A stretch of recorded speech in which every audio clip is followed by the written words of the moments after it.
Mon nom est Alexandre Dubé, je travaille pour la compagnie des toits permanents du Québec. Nous, en fait, nous faisons la vente et l'installation d'un produit qui s'appelle Interlock. C'est un système de toiture en aluminium exclusivement. Donc, nous avons l'exclusivité de la vente et de l'installation au Québec. Interlock est une compagnie de Vancouver qui est en affaires depuis 1969, qui produit évidemment le bardeau d'aluminium que nous installons sur nos maisons. Il est garanti 50 ans? En fait, la garantie que nous offrons sur le produit est une garantie à vie pour les propriétaires tant et aussi longtemps qu'ils sont propriétaires de la maison. À ce moment-là, s'il y a une vente où la maison est léguée à un proche ou à qui que ce soit, c'est une garantie de 50 ans qui est transférable à ce moment-là, à partir du moment de l'achat du produit. Donc, une fois, transférable une fois? C'est transférable tant et aussi longtemps que la garantie ne vient pas à échéance. Donc, s'il y a 3-4 ventes de la maison, la garantie est transférable 3 à 4 fois, tant et aussi longtemps qu'on n'a pas atteint le 50 ans maximal, en fait, de la durée de la garantie. Ah, OK. Pas juste une fois. Et présentement, justement, on a un produit de toiture, un bardeau d'aluminium, qui est évidemment extrêmement léger, extrêmement résistant, qui, en fait, ne rouillera jamais. Qui est protégé. En fait, nos bardeaux sont enduits de Teflon et d'Alunar. Ce que ça fait, l'Alunar, en fait, c'est que ça réfléchit à 95% les rayons UV. C'est quoi de l'Alunar? C'est en fait un enduit, un polymère, en fait, si je pourrais dire, qui enduit sur les navettes spatiales de NASA, entre autres. Donc, je dis, la grande particularité, c'est que ça réfléchit les rayons UV, donc ça protège contre la décoloration. Et également, le Teflon qu'on a dans toutes nos poêles à la maison pour la cuisine fait en sorte qu'il n'y a rien qui colle sur nos toitures. La neige, les feuilles, éventuellement, vont finir par s'évacuer par le vent ou d'elles-mêmes avec la gravité. Puis comment ça se compare aux toitures de tuiles d'acier, par exemple? Comparativement de l'acier, au niveau du produit en tant que tel, bon, si on compare les deux matériels, les deux métaux, aluminium et acier, une grosse différence est le poids. L'acier est beaucoup plus lourd que de l'aluminium en partant. Deuxième particularité de l'acier versus l'aluminium, l'acier s'oxyde. L'aluminium peut s'oxyder également, va donner une certaine petite poudre blanche, mais pas dans le cas de nos bardeaux, étant donné qu'ils sont enduits d'Alunar et de Teflon. Ils sont protégés contre cette oxydation-là, ce que le revêtement d'acier ordinaire, en fait, n'a pas. Certains produits d'acier maintenant sont galvanisés, ils vont être protégés contre la rouille. Et si on prenait un bardeau d'acier et on le laissait à l'extérieur pendant 20, 25, 30 ans sans le toucher, très possible que ce bardeau d'acier-là ne rouille pas, mais moindrement qu'on fait une coupe dans un bardeau d'acier, qu'il y a une égratignure, à ce moment-là, on perd toute la protection qu'on avait enduit le bardeau, donc ça va finir par rouiller. L'aluminium, coupe, pas coupe, égratignure, sans égratignure, l'aluminium ne rouille pas, point à la ligne. Puis donc la couleur va durer dans le temps, on n'a pas besoin de la changer après un bout de temps. Non, tout à fait. En fait, étant donné que ça réfléchit 95% des rayons UV, il y a quand même un 5% des rayons UV qui risquent d'affecter notre produit. Mais je vous dirais, sur une période de 50, 60, 70 ans, la décoloration va être imperceptible. On parle de 5 à peut-être 8%, ce qui risque d'être tout à fait imperceptible. Donc le cuivre éclatant, le rouge, le vert éclatant qu'on achète à la base, dans 20, 25, 30 ans, risque d'être exactement la même couleur. Puis donc, il n'y a aucun entretien? Aucun entretien, pas besoin de monter sur le toit pour déneiger. En fait, même avec le vent et la pluie, elle va se nettoyer par elle-même, également la toiture. Il y a beaucoup de photos qu'on pourrait vous montrer, mais évidemment peut-être pas nécessairement à la caméra parce que c'est pas nécessairement évident. Mais non, en effet, on parle d'un toit sans entretien pour toute la durée de vie de la toiture en aluminium. Et on parle ici, ça peut durer là une cinquantaine, 100 ans, 150 ans possiblement aussi, étant donné que le métal en tant que tel, l'aluminium, ne se désagrège pas avec le temps. Puis la glace ne peut pas l'endommager, c'est pas un métal mou un peu, l'aluminium? En fait, non. Si on parle des impacts, on a une certification UL 2218, en fait, qui est la plus haute certification au niveau des impacts sur une toiture.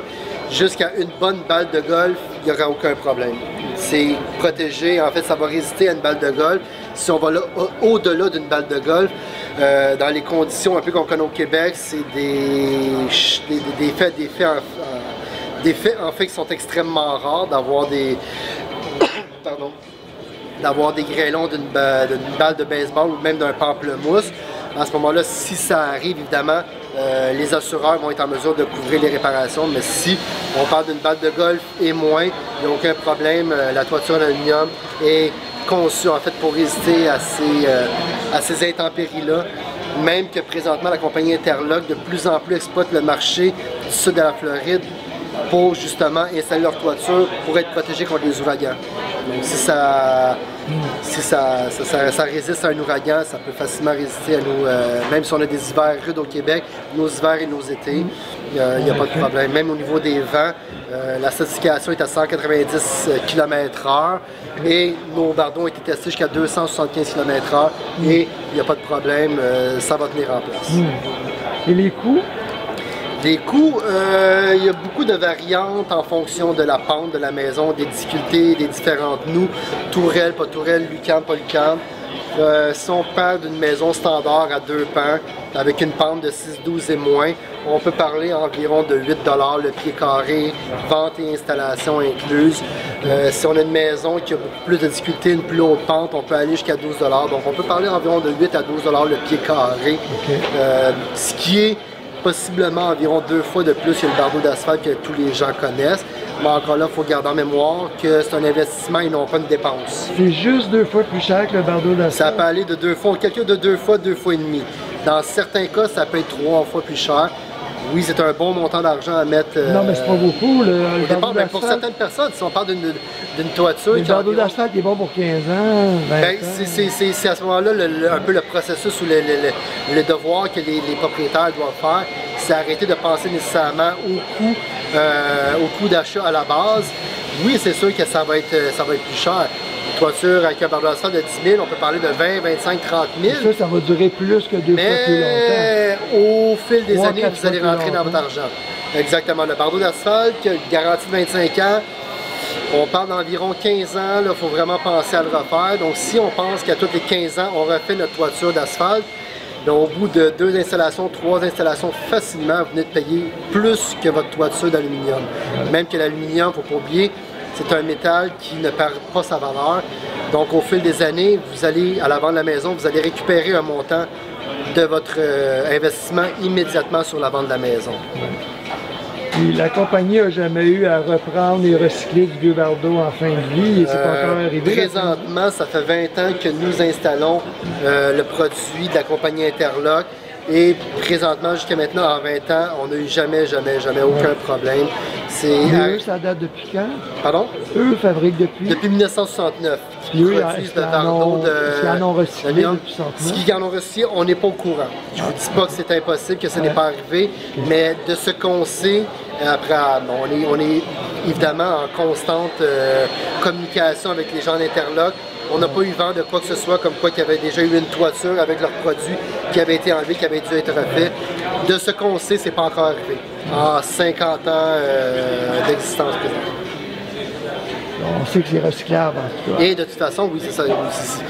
De plus en plus avec les enjeux environnementaux, écologiques, les gens veulent un produit qui est bon pour l'environnement. Ben, le bardeau d'asphalte, c'est du bitume, c'est du pétrole. C'est du gravier, quand on l'enlève, il faut l'enfouir ou il faut le brûler. L'aluminium, c'est toujours recyclable parce que c'est un métal. Mais encore là, on parle de probablement d'ici 80, 100, 150 ans. Ce ne sera pas demain matin qu'on va enlever notre toiture. Mais si c'est à faire, on le recycle. Merci, bonsoir, on en parle. Il y a eu les problèmes des poêles de Teflon graffinés et surchauffés qui empoisonnaient les gens un petit peu. J'ai écrit un article l'autre jour, des gens qui, en Italie, il y a des endroits en Italie, en Chine, aux États-Unis, puis un autre pays, où les rivières étaient contaminées par le Teflon. Puis les hommes avaient des plus petits zizis, des testicules aussi, puis des problèmes de spermatozoïdes.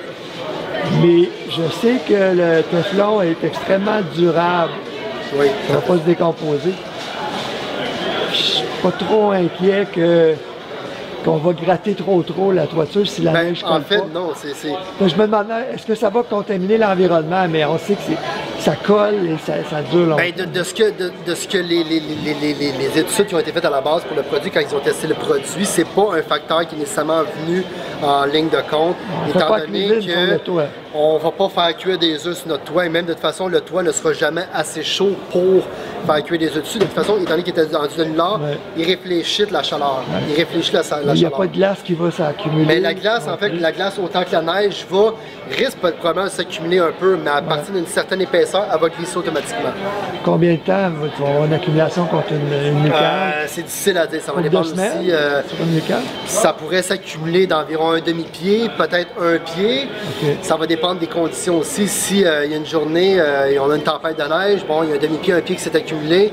Le lendemain, il y a une bonne secousse de vent. Très possible que ça tombe d'un coup. Comme ça se peut qu'on a 1 ou 2 semaines sans avoir de vent qui fait relativement clément, que la neige soit là pendant peut-être 1 ou 2 semaines, peut-être, mais éventuellement, ça va tomber, ça va glisser en bas de la toiture. Ce qu'il faut retenir, c'est que si moindrement votre toit est bien isolé, il ne devrait pas avoir en aucun cas jamais une pellicule de glace qui se forme entre la neige et la toiture.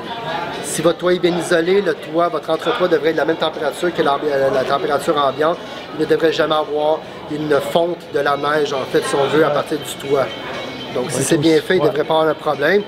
Si dans le cas, à ce moment-là, que vous avez un problème d'isolation, on note souvent par la présence de glaçons sur les toits.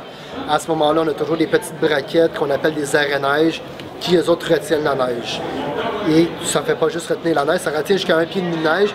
Et à ce moment-là, lorsque la neige va être prête à dégager ou à tomber, ça va casser la neige en plusieurs petits pans et la glace du même coup qui s'est formée, ça va briser la glace.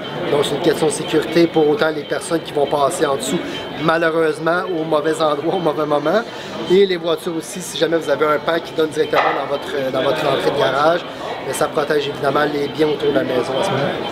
Justement, pour l'entretoit, qu'est-ce que vous recommandez comme ventilation? Tout dépendant, il va être les normes en fait au niveau des ventilateurs maximum qu'on installe. Des maximums, vous mettez? Des maximums que nous remplaçons systématiquement. On y va en fonction du piétage.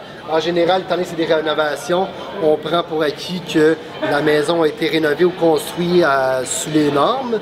Si nous jugeons à ce moment-là qu'il manquerait un petit ventilateur, que ce soit à 2, 3, 4 palettes, bien on s'ajuste en fonction du piétage de la maison, de la superficie qu'on a à couvrir pour faire les modifications. On peut autant enlever un maximum, autant qu'en rajouter un.